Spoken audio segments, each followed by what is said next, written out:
Hello there, ladies and gentlemen, and welcome to another episode of CookieCast.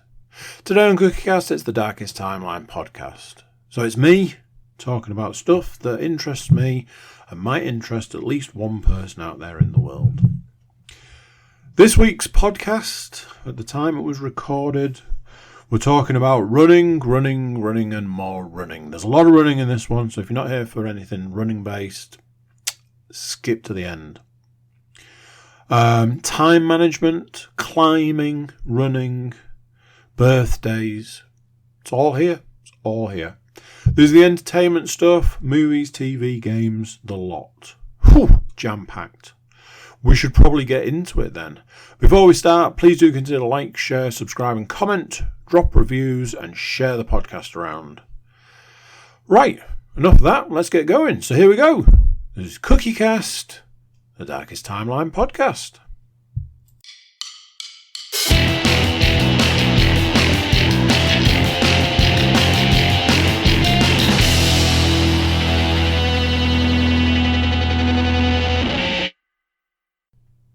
Hello. It's probably a really abrupt way to start a podcast. Hi, how are you doing? You alright? Oh man.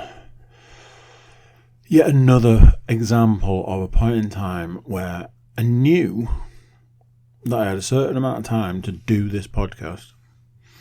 And I knew that I needed to have started it basically an hour ago. So, but don't worry, people. One of this week's topics of conversation is time management.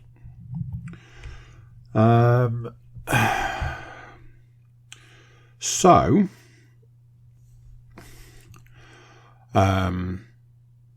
recently kind of, there's been a thing coming up recently, which, I'm pretty sure I stole it from somewhere. Not like maliciously, I just, using something that somebody else has used previously. And that's the inner bitch. Which I imagine, as far as terminology goes, in nowadays terms, nowadays world, probably can't do that. Probably can't say that. But anyway, for argument's sake, I'm not sure where I was up to last week, talking about the journey that I've embarked on. Short version is it's getting up early, and I mean early, and it's doing running, amongst a multitude of other things, weight training and other things that we'll come on to. Shortest version is get up early, run long distance. So, as you might guess, you might imagine, you might,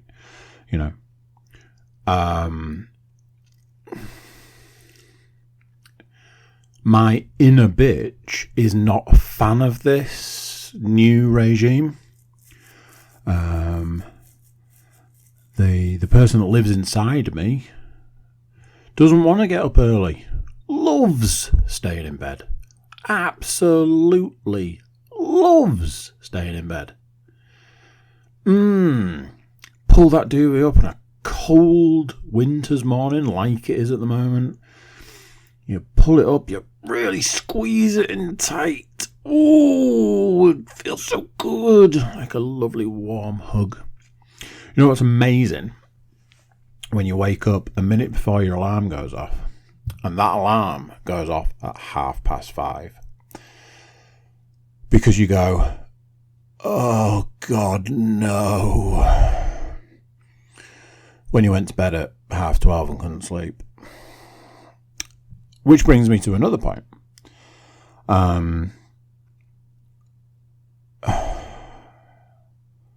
Something that I don't like and haven't ever liked, but something that like a pocket that I used to live in, was like dread and fear and I don't want to get up tomorrow because I don't want to have to, it goes back as like, I don't want to have to go to school tomorrow.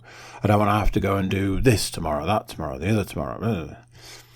Oh, I haven't done that job, and rather than just getting up and doing it, I'm just going to worry about it.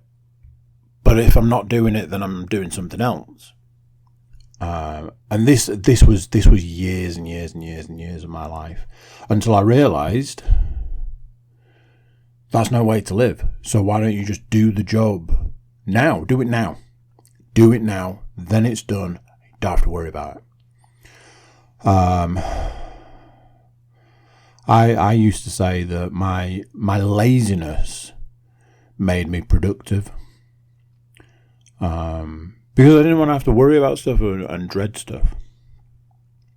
So an aspect that's not fun about this new regime is the dread.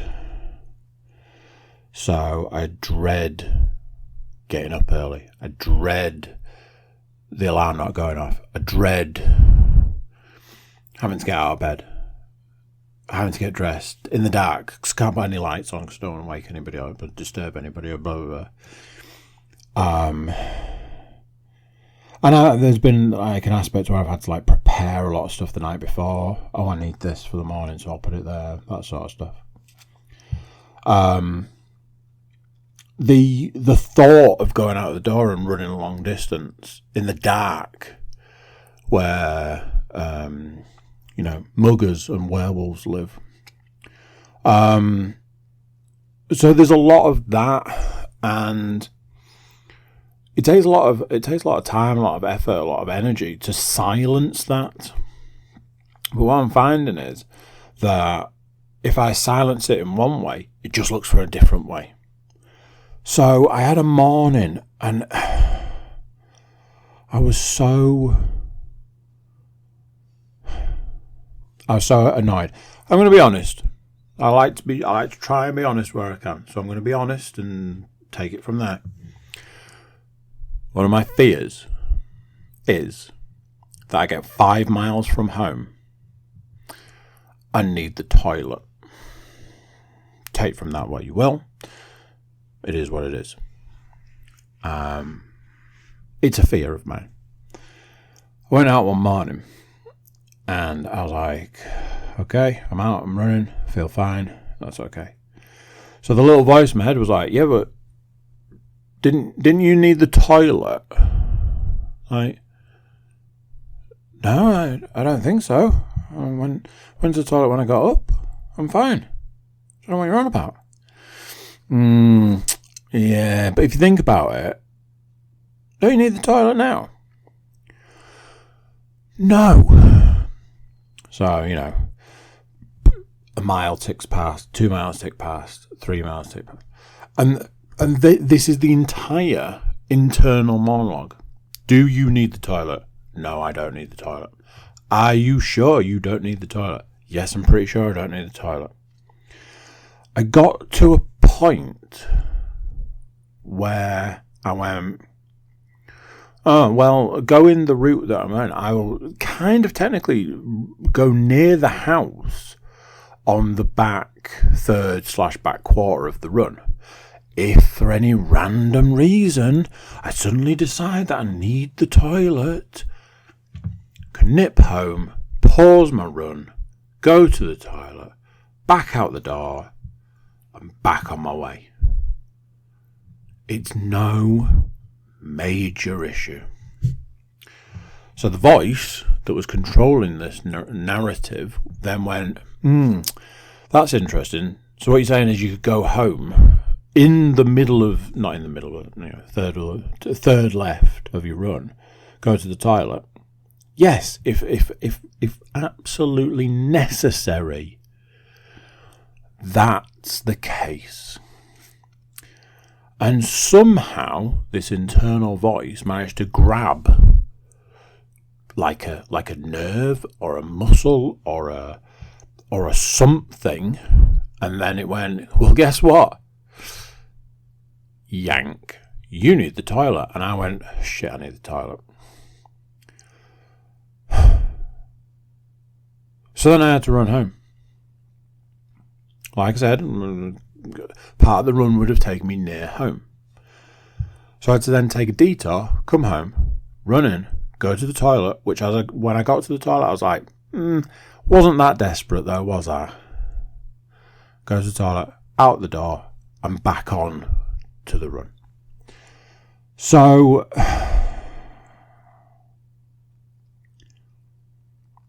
there is an aspect of this that really isn't fun.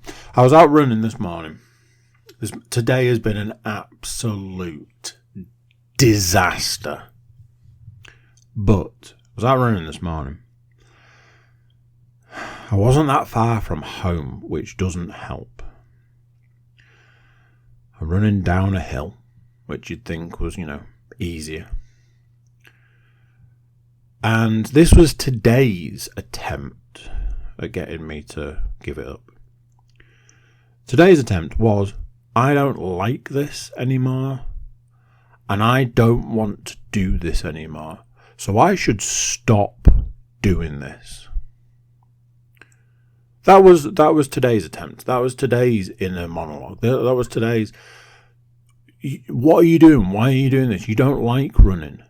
You don't like this discomfort. You don't like being out here at this time in the pitch black. You don't like the strange people that you see at this time of day. You don't like this, so stop doing it. That was today. And then there's the tiny little voice that goes, you're just being silly. Just keep on keeping on. Crack on. Get after it.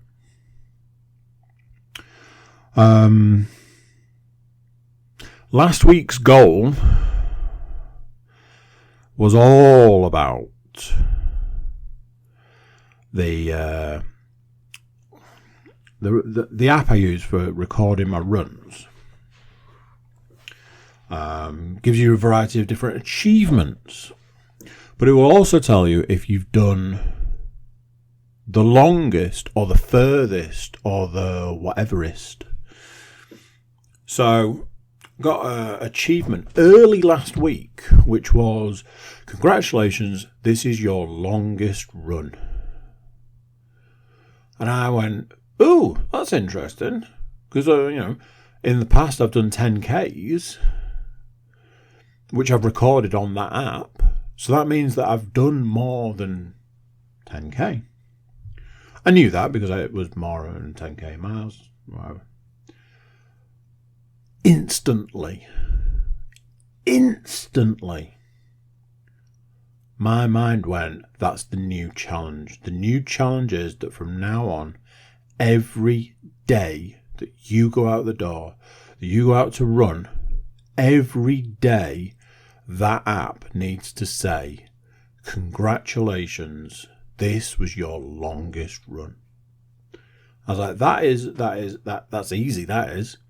Because if it's 7 miles today and I do 7.1 miles tomorrow, guess what?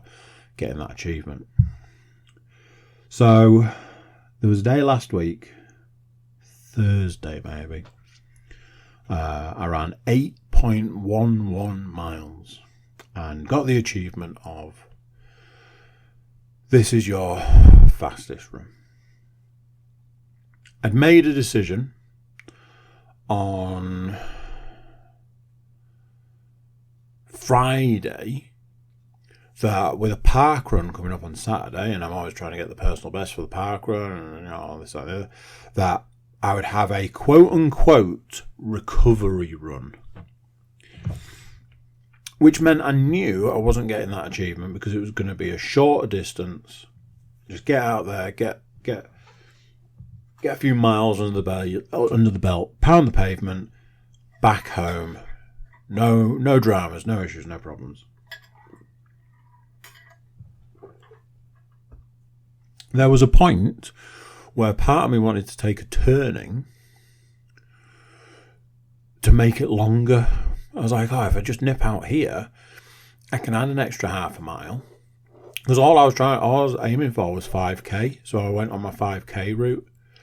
But I was like, I could just nip out here and add an extra half a mile on, get it closer to 4 miles. That's fine, isn't it? That's still recovery. And I had to fight the urge to do that. I was like, no, here for a reason.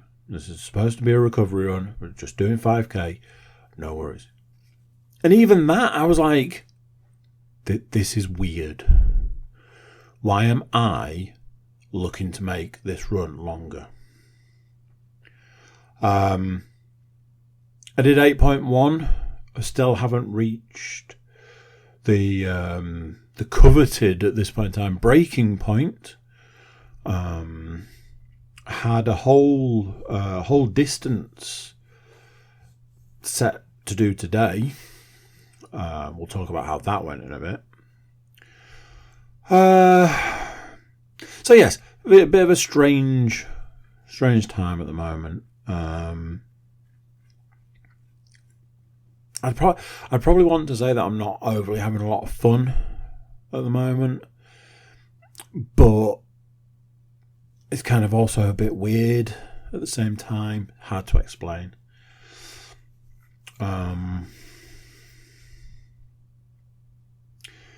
It was my daughter's birthday last week. Middle daughter's birthday last week. But this is kind of an update to something that I talked about previously, to do with presents. Got her a series of presents for her birthday. Used best judgment where I could.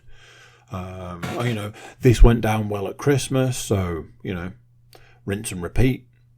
This is something that she likes anyway. Get that. She might like this. Do this. This is an activity. Loads of clothes. Birthdays and Christmas, great opportunity to kit your children's wardrobes out. And that was that. So, for the amount of time that I actually saw her for her birthday, saw her a little bit on her birthday, and then we had the weekend, it was like, right, we need to try and fit in you actually opening your presents, which just managed to do before bed on Saturday. So that was that. Actually managed to do it, which was good. And that's that done. But it's strange. Because like I was saying previously, my middle daughter doesn't really have any interest in presents, which as a parent leaves you in a bit of a predicament, because birthdays and Christmas and various other times, that's kind of what you do as a parent. You buy presents.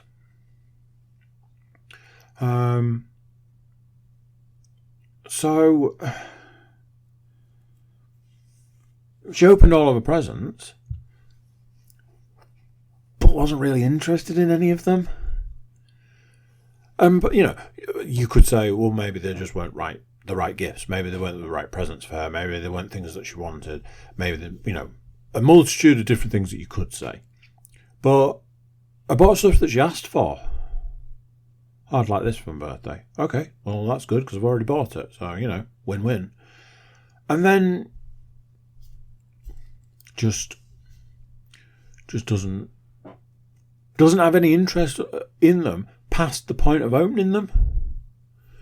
And, there are all these sorts of psychological reasons why this is, and I understand those psychological reasons. Ultimately, she is looking for something different in life that's not going to be in some wrapping paper. But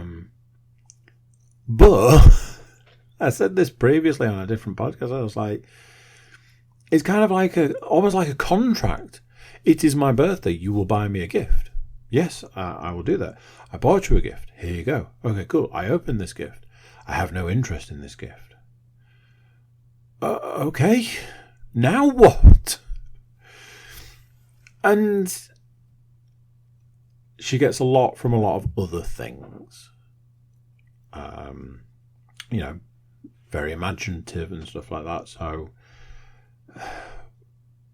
but there is a part of me that is, in a weird way, feels like I'm like failing as a parent because my daughter doesn't want any birthday presents. And that makes it sound different. If I said to her, oh, well, I didn't really think you wanted anything, so I didn't buy you anything, that would make me a monster. But it's also kind of the truth. This is what I'm talking about. This is what I'm trying to get at. This is the problem. This is the issue. If you don't buy your child a birthday present, you're a monster.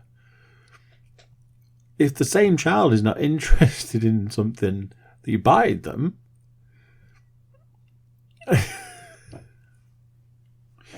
very, very difficult, very complicated. We did some nice activities. We did a lot of activities at the weekend. Birthday activities and things like that, and she enjoyed those activities. So maybe that's what we should take away from this.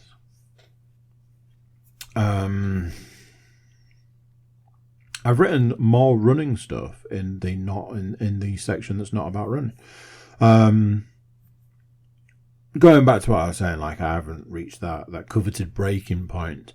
But what I have got now is every time I go out to do a run, I come back and I'm like, it wasn't far enough. Somebody had suggested something to me today about running somewhere. They're like, oh, you could run there. Oh, excuse me. They're like, oh, you could run there. And my flippant response was, I'd love to, but it's not far enough. Stuff like that.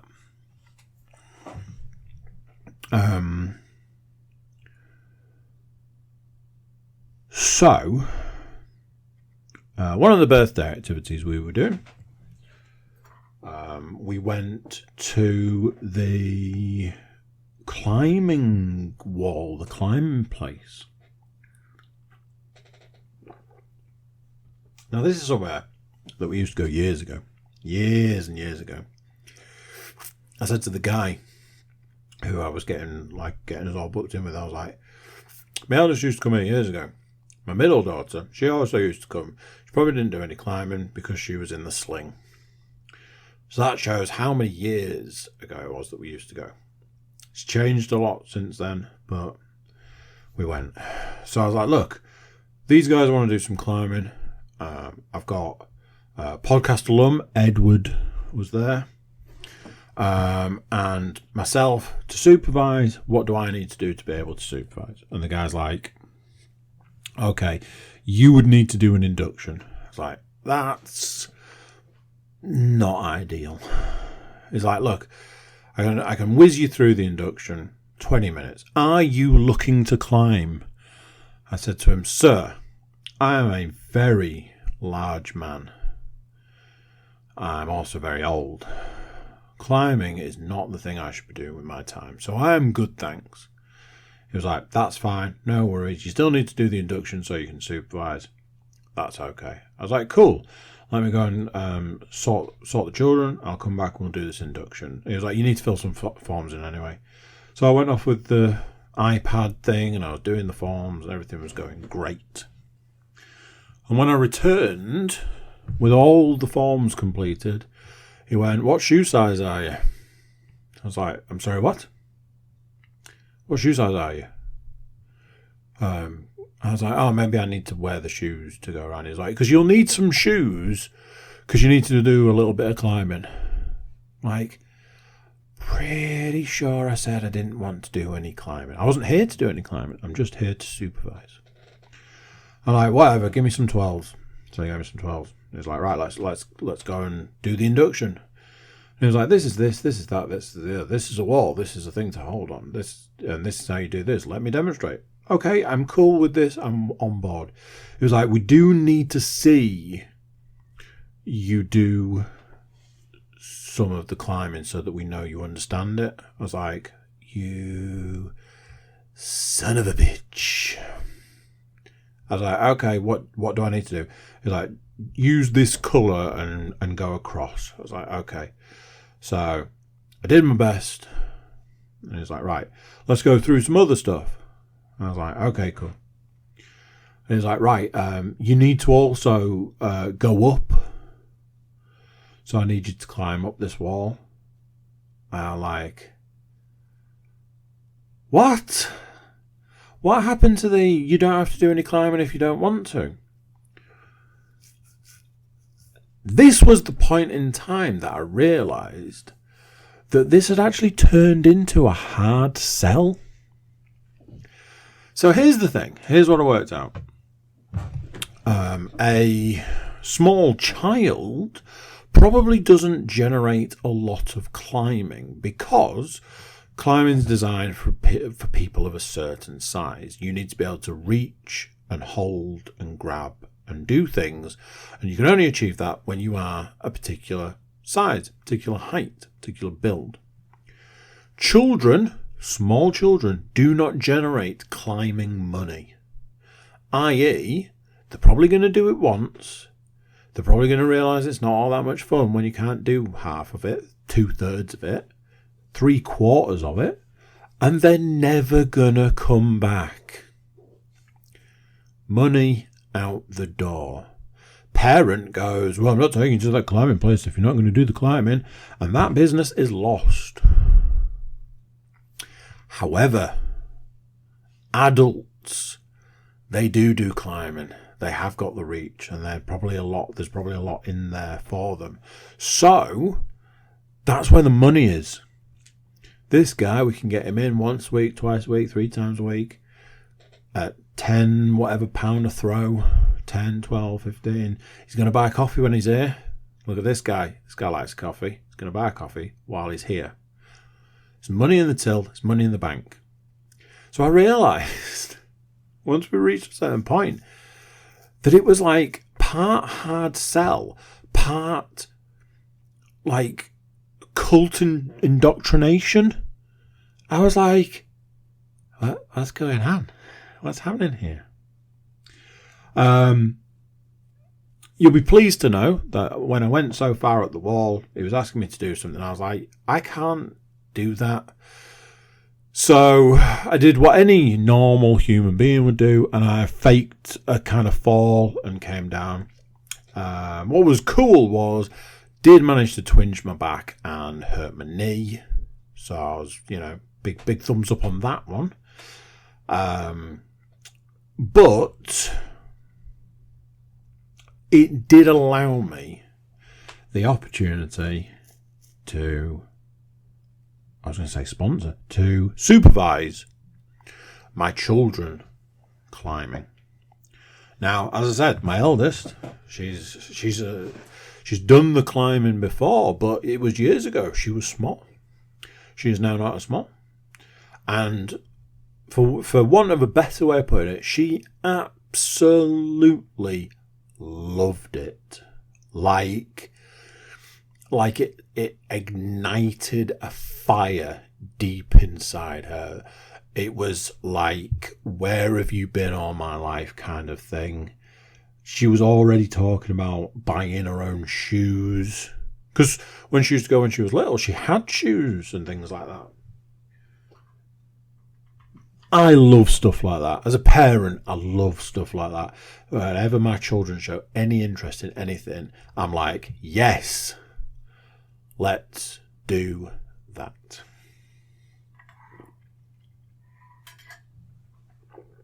My middle daughter enjoyed it very much. However, my middle daughter is completely controlled by fear. So the moment she got more than 2 holds off the ground, she became afraid. But there's that aspect of saying, look, if you just reach out to grab that hold there, you'll have done 1 more than you did last time. It's an improvement. I'm here if you need me to catch you or to bring you down off the wall or anything like that. So we did that a few times, and she did. When she was like, I want to come down, it's like, but you could just reach that one there with your hand and be further. And to give her a juice, she did that. She enjoyed it. The youngest daughter, who I honestly, of the 3 of them, was like, she is not going to enjoy this. She's not going to be able to do any of it. She's not going to be able to reach for the holds. There's not a lot here for her. She enjoyed it. She thoroughly enjoyed it. They all loved it. They all loved seeing Edward, and they enjoy his company.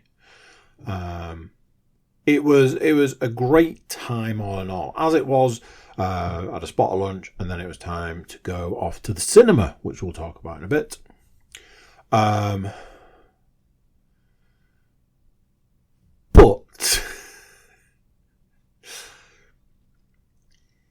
there's one thing that I haven't mentioned. All four of us needed shoes. Shoe rental. There was an induction. There was 4 people climbing. The guy was like, keep hold of your shoes, because in between them climbing, you can have a climb if you want. There was a hard sell aspect involved here. They gave us this liquid chalk, which I've never seen before, but it's like a gloopy liquid. You pour it on your hand, you rub it in, and it turns into chalk. I was like, that is cool. And the kids enjoyed that. Anything like that's fun and cool or whatever. Having filled in all the forms, the guy gave me like a key fob thing, and you just scan it. He took my picture. He did all of that. And he was like, right, so that's 4 climbs, an induction, 4 lots of shoe hire. It was a £50. It was a £50 activity. When he said it,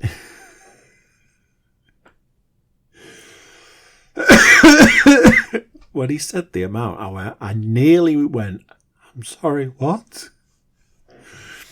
I felt my eyes start to water. The prospect of having to spend £50. I am a tight Yorkshireman. In hindsight, when I went back and looked up how much it costs, it's like £7.50 to climb, and there are no age sort of ranges around that. It's £2.50 to hire some shoes. That aspect and that side of it, you kind of go, I mean, what else? You know, I don't want to be the guy that keeps coming back to the same thing, but what else can you do for a tenner these days? And I was saying, if we hadn't have had to leave after lunch, they'd have had their lunch and got straight back at it. So, one of those things. So we went off to the cinema. I'll talk about the film separately, but I want to talk about going to the cinema. So I kept setting alarms on my watch.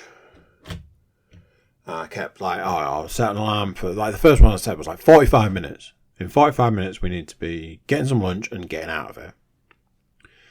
45 minutes came and went. I was like, in 15 minutes, we need to be getting lunch and getting out of here. 15 minutes came and went. It's that thing, it's difficult when everybody's enjoying themselves and everybody's having fun. It's difficult to say, let's go. So again, 15 minutes. Reached a point where I was like, we have got 40 minutes to have lunch and get to the cinema, which is half an hour away. I was like, look, I'm going to go and get the lunch. I'm going to bring the lunch back. You guys are going to eat. If we need to take it in the car, we can. We're going to go.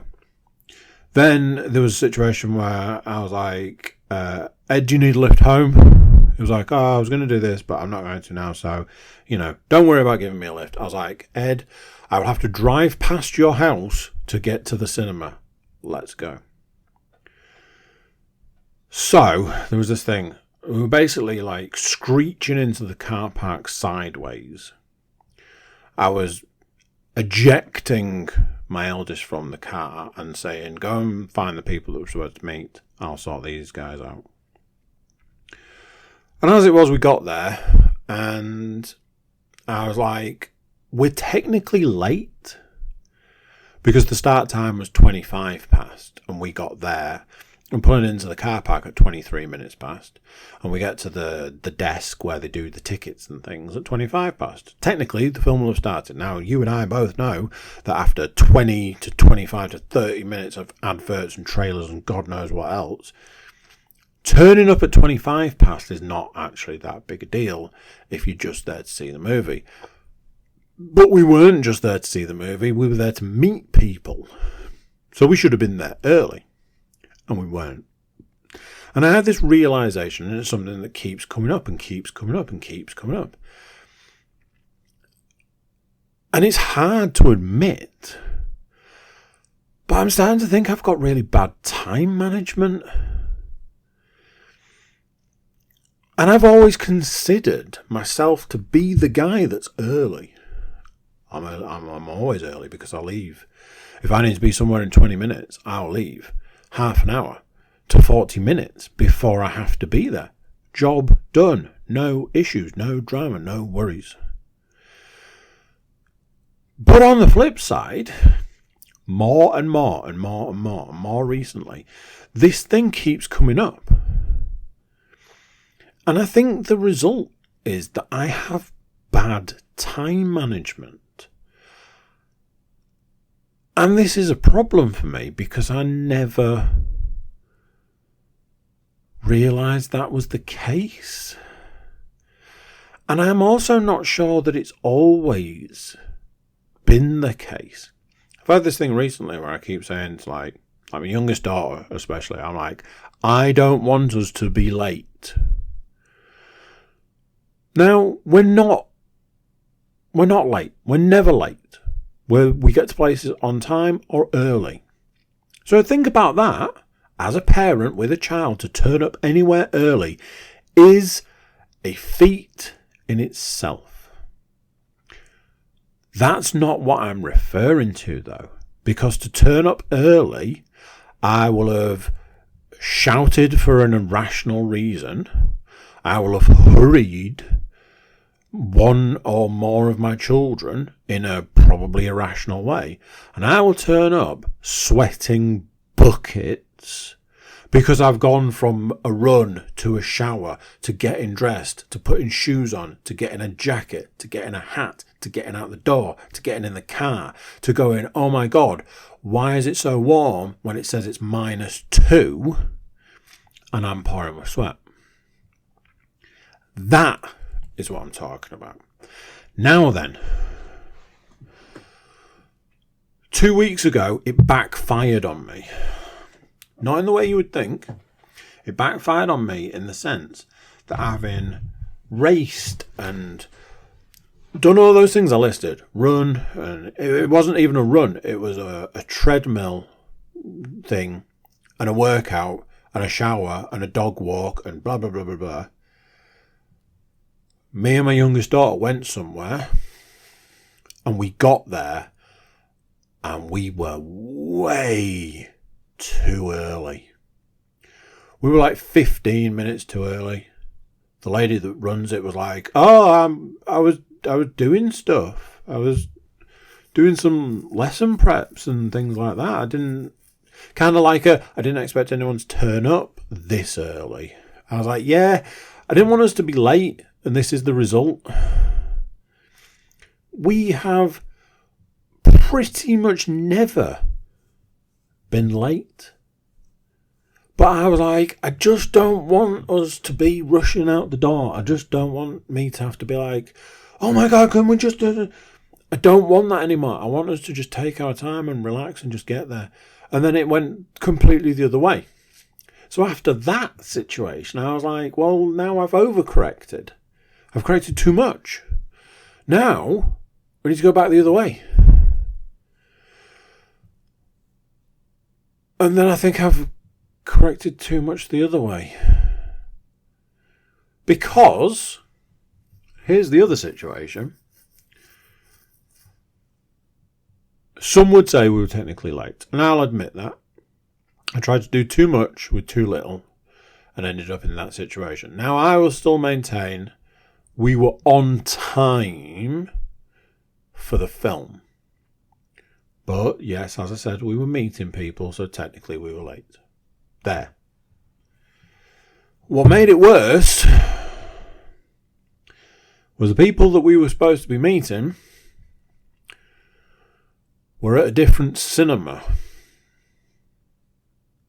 For whatever reason that was. And all I could think was, if we'd have been early, like 10, 15, 20, even 20 minutes early, we might have been able to do something about this. Now, if I'm honest, there wasn't anything I could have done about it because it would have involved a whole ticket change, a refund that takes 10 days, but you still need to buy the next tickets, and it would have cost me twice as much to go and see your film, and blah, blah, blah, blah, blah. And ultimately, none of this was my fault. But on the flip side, I always want to try and do the best for my children, so let's face it, I'd have still given it a bloody good go. But now I have to be the guy. Now I have to accept being the guy that's just realised that he's got bad time management. And it's not okay. I'm not happy with this. I'm not comfortable with this. I'm the guy that's always early.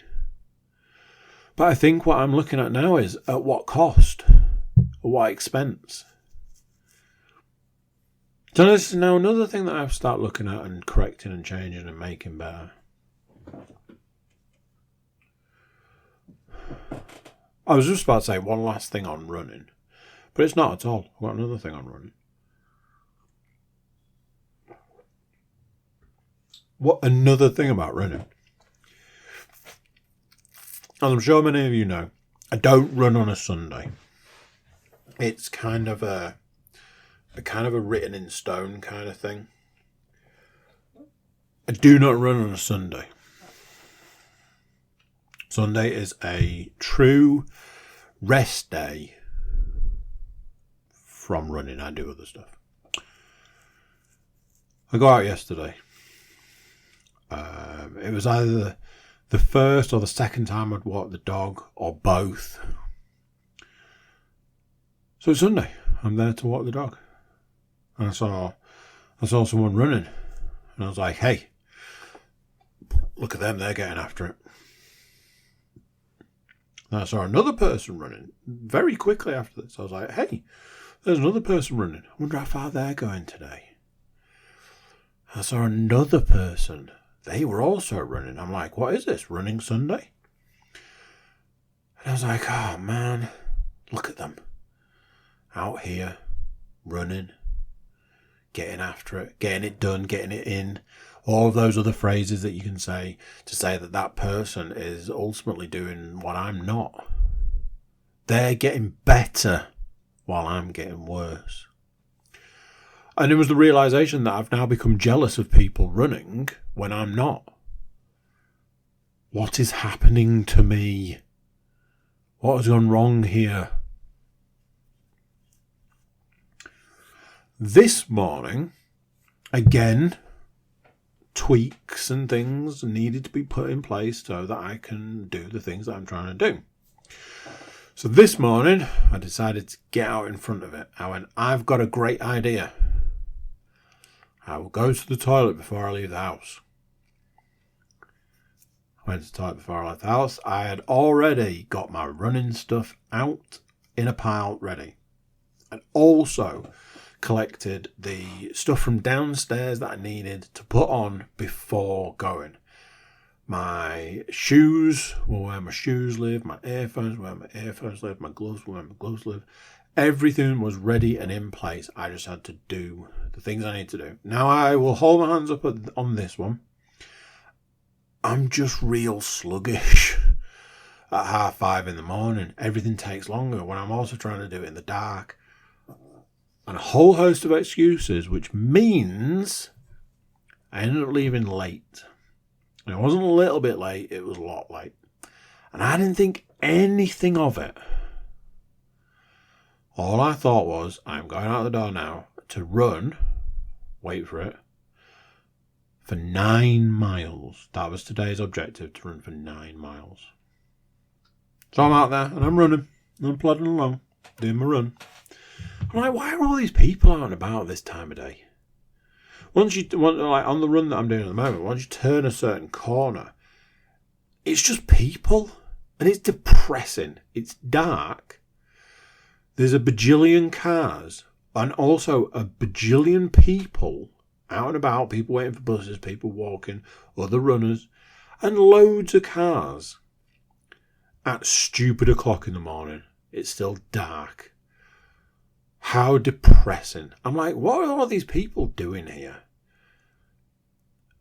I presume people are going to work and all that. So I'm running. And I get a bit further. And my phone alarm starts going off. I was like, ooh, what is going on here? Why is my alarm going off? Because I turned a load of my alarms off before leaving the house. The only way it can be an alarm is if it's 7 o'clock in the morning. And there's no way it can be 7 o'clock in the morning because I'm nowhere near where I should be if it's 7 o'clock in the morning. So obviously the alarm's going off, take the phone out of my pocket, turn the alarm off, and I went, shit. Because I was at the furthest point away from home and it's 7 o'clock in the morning. And I knew that I was nowhere near where I needed to be turning around and heading back. And immediately I went, I'm going to have to cut this short. Because at that point in time, I had 45 minutes to get back. Now, in hindsight, if it was 7 o'clock in the morning, I must have run for 45 minutes to get there. So that works. But there was a problem. Because I was at the furthest point, I wasn't at the furthest point for turning round. It's very hard to explain. But ultimately, I had to go down a road. It's probably going to take me a couple of minutes to run. And let's not forget, when I say run, I do mean shuffle. So this put me behind. So I set off home knowing full well that I had 45 minutes to get home, and I was nowhere near the distance I needed to be. As it was, I got home. I didn't even cover 8 miles, and I was livid. I was so angry. Not like the kind of angry where you're like, oh my, throwing things or whatever, that kind of angry. Just internally was like, all that time, all that effort, getting out of bed early, getting everything done early, getting everything set up early, for you to ultimately leave the house 15 minutes late and miss out on like an extra mile and a bit. You muppet. But like I say, tweaks are needed, tweaks are required. Final thing for the week. Strange thing to end on, but anyway. I weighed myself this morning for the first time in God knows how long, in the first time for ages that I can remember. I put weight on. It was 0.4 of a pound put on. Now then, I know where that 0.4 of a pound came from. It's called eating birthday cake the night before weighing. There's a reason for that, and that's because I'm a fat git. It was a terrible decision to eat birthday cake the night before I weigh. But, and this is going to sound strange, so bear with me. There was part of me that needed to put weight on this week. Every year is the same. In December is often my biggest month for weight loss. Because everybody tells you that you're supposed to be putting weight on in December. So there's all this additional food and da-da-da-da. And I'm very much kind of, I'm not going to do what you tell me kind of person. So I do the opposite. I try and lose as much weight as possible, knowing full well that Christmas Day, biggest meal of the year, and all of that. I do absolutely everything I can to lose weight in December. As we know from a few weeks back, I had the biggest weight loss in months the week between Christmas and New Year. It's a thing. Don't know why, don't know what, but it's a thing. But every year it's the same. Once I pass that threshold, once I get past that point in time and have that achievement, psychologically I go, there, I did it. Now's my time to enjoy Christmas and New Year. So all the food that I didn't eat, that I abstained from and all those sorts of things, I substitute in the first couple of weeks of January with a load of other stuff. Psychologically, I go, oh, I can eat this because I didn't eat it in December. Oh, I can have another one of those because I didn't have anything in December. Oh, I can, have an extra this or no. Oh, let's not worry too much about the calories when it comes to this. And the problem was that I wasn't putting any weight on, which then encouraged it. I lost weight this week, so maybe I can go even further. I knew that I needed to have a weight gain this week. Otherwise, we're in for a tough old time. So, in some ways, I was actually glad. Because once I saw that number, that wave of disappointment came in. And it's like a rebalancing. And I think it's happened every year for as long as I can remember. Since I was about 17. It's always been the same. Apart from, those years that I was real big. So yeah, stay tuned for next week when I put on more weight and can't work out why. That's the week as it is. A few little bits and bobs here for the entertainment stuff. Watched the last episode of Pam and Tommy. If I'm honest, didn't feel it needed the 8th episode. It was a bit of a filler episode, which, you're kind of doing that, what the hell was the point? Could have very much been wrapped up in 7 episodes. It was fine, it was good, it was a very watchable show. Easy watching. Characters were interesting, not exactly always likeable, I will say that much. But a good program. It was hard to watch in places, I'll admit to that. But all in all, it was good. One thing I will say, do want to cover. The lady that played Pamela Anderson, Lily James, in a lot of ways better known for her role in Baby Driver. By the end of that programme, by the last few episodes of watching, I got to a point where I was like, I actually think she looks, sounds and acts more like Pamela Anderson than Pamela Anderson. I was like, she is an example of great casting. I think for like Sebastian Stan, I think he probably did a really good job. And I think he probably portrayed Tommy Lee Jones very well. Not Tommy Lee Jones, Tommy Lee. Tommy Lee Jones is an actor.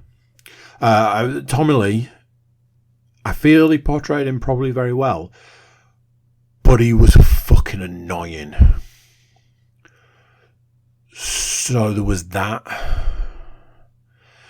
Makes it difficult to enjoy something when, you know, the actor's playing someone who's quite annoying. Good show, good series, very watchable, like easy watching kind of situation. So if you haven't given it a go, maybe give it a try. Almost as we finished Pam and Tommy, they released the Chippendales TV series, that Welcome to Chippendales, which I'd been listening to a podcast with the main actor, Kumail Nanjiani, that day, and I was like, hey, let's give this a try, which we did. We watched the first episode. It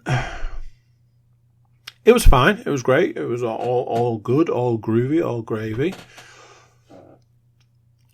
A little bit darker than Pam and Tommy. Already. By the end of the first episode, I was a bit like, not sure on this one. Not that it was bad. It was just dark. So, I'm sure we'll go back to it. We just haven't had the opportunity as of yet. Movie-wise, a couple of cheeky movies. Obviously, like I said, we've been to the cinema. I'll get to that in a bit. Watched a new film, an old film, and a cinema movie. New film. I watched The Banshees of Inisherin. And as somebody said to me in the last week, do you think that would be your sort of film? And I said to them, are you crazy? It was right up my street. Nothing short of absolutely fantastic. Saw a trailer for this film a little while ago, and I went, that trailer and that film looks absolutely mental. I have to see it. Colin Farrell and Brendan Gleeson, is it? Now I think it might be Brendan. Oh, let's have a look. DB Banshees. Is that enough? Oh yeah, it is enough. Full cast and crew. Here we go.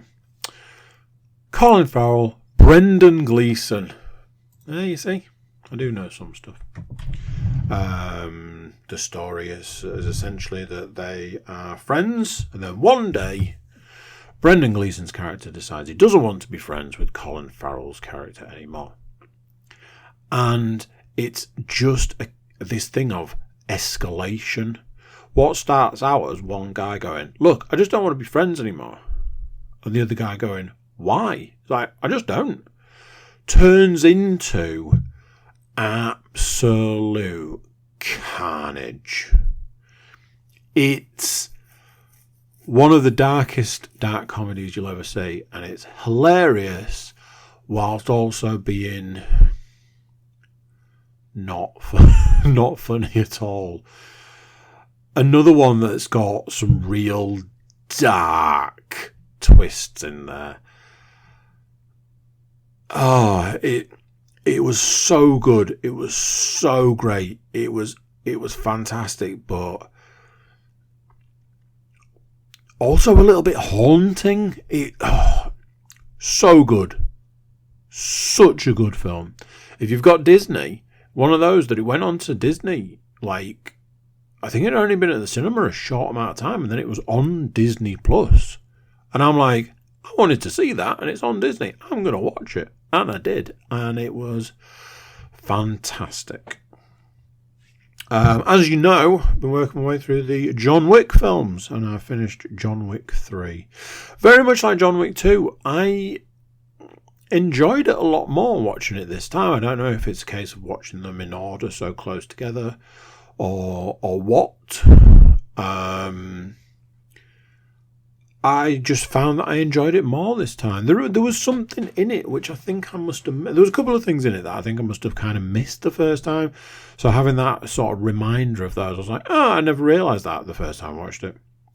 And there's a thing where they actually draw attention to the character being like old and slow, which weirdly was my complaint the first time I watched it.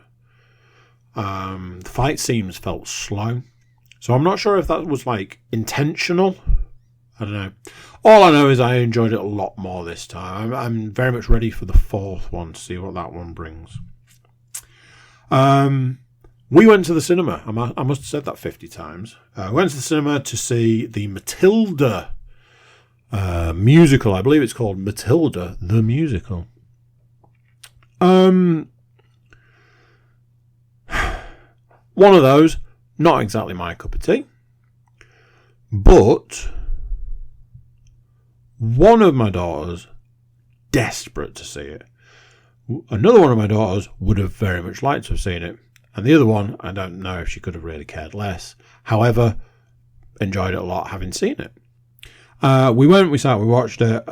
It was very good. I was saying to my eldest, I was like, the thing about a hardcore musical, an actual genuine musical, is they're very difficult to do because there's very little actual talking. A lot of the like storytelling is done through song, which must be incredibly difficult to do. As a musical, the music was very good. I have non-stop been singing one of the songs from it in my head since we saw it. It's getting quite annoying now because it was 2 days ago. A pet peeve of mine, I think I talked about this when I discussed Black Adam, is child actors, especially when the child actor is not very good. What I found with this, heavily based in the child actor world, not actually that bad. The children were good. Some of them were really good. So that's kind of a check mark for it as a film. Is it Emma Thompson? There's a lot of Emmas. So Matilda. Really? Roald Dahl's Matilda the Musical. Yeah, Emma Thompson. Yeah. Her in the makeup and the get up for Trunchbull. Oh man, I'm not doing well today. It is, isn't it? He says, yeah, Trunchbull. I should just commit to these things because apparently I know. She was very good. The outfit and the makeup and all of that was very good. I know that they have they've sort of touted that one about. All in all, great cinema experience. Even if we were at the wrong one. Finally, computer games. I can't think when it was. I'm not sure if it was earlier in the week. I've been playing Marvel Midnight Suns. And this is not a commentary on the game itself. But it would make me fall asleep. Now then, what do I mean by this? Like I said, it's not a commentary on the game. It's a commentary on me in the position I'm in at the moment, trying to do a certain type of game. Two things don't go together overly well. Obviously, I'm getting a limited amount of sleep. Some days it's in your 4.5, 5 hours. To then go and play a particular type of game at 11 o'clock at night. Well, it's surprising that I even make it that far. The realisation was I needed something different for now. For the time we're at now, I need something different. So I went back to our dear old friend, Need for Speed Unbound. And I learnt some things about it. Between Googling around and trying stuff out whilst playing, I learnt some stuff. What I learnt was I've been playing it wrong. Shockers. And I'd also been trying to achieve more than I needed to. It tells you that you need like these 4 different classes of cars, and to do the first qualifier you need a car of a particular level and you need so much money. I thought I needed to do all of those for the first qualifier, and as it turned out, that wasn't the case. You just need a particular level car and some money. When I was starting to get close to reaching that level, the car and the money, I also found a couple of interesting things online that talked about ways to not lose races. And I was like, oh, that's interesting. Implementing these techniques has improved / increased my ability to get further up in the placings in the races. And I think yesterday I actually won a couple of races, which is unheard of in this game. I have now completed the first qualifier for this big race thing, and I don't want to jinx anything, but what I will say is this: I am enjoying it more than I was, which weirdly wasn't hard, but also was, because there was a point where I was really enjoying it, but wasn't getting anywhere, but I didn't realise that until it was too late. So it's probably taken me a little bit too long to realise that I was doing it wrong. And I'm not 100% sure I'm doing it right now. I'm just doing it a little bit better. It's very interesting. They've kind of taken the driving game genre and kind of tweaked it to make it... It's weird. I feel like it's like a little bit of a puzzle. It's very strange, but it's very intriguing. As with most games, I will continue playing it until the game doesn't want me to play it anymore. Whether that's that I finish it or that it just gets crazy difficult, we shall see. But rest assured, I will let you lovely people know what the crack is. So, that's the week. It was roller coaster ride for me. Hope it was roller coaster ride for you. And yeah, that's it. I'll catch you next time. So there we go. What do you think to that? Another one gone. Another week gone. Another week to look forward to. Before you go, please do consider like, share, subscribe and comment. Drop reviews. Check out the website, thecookiecast.com. You can find social media links and an email button over there. That way you can get in touch with us. Tell us what's going on with you. That's it for this one. Till next time, I'm going to say bye, and I'll see you then. How awesome is that? So awesome. You gotta like, share and subscribe.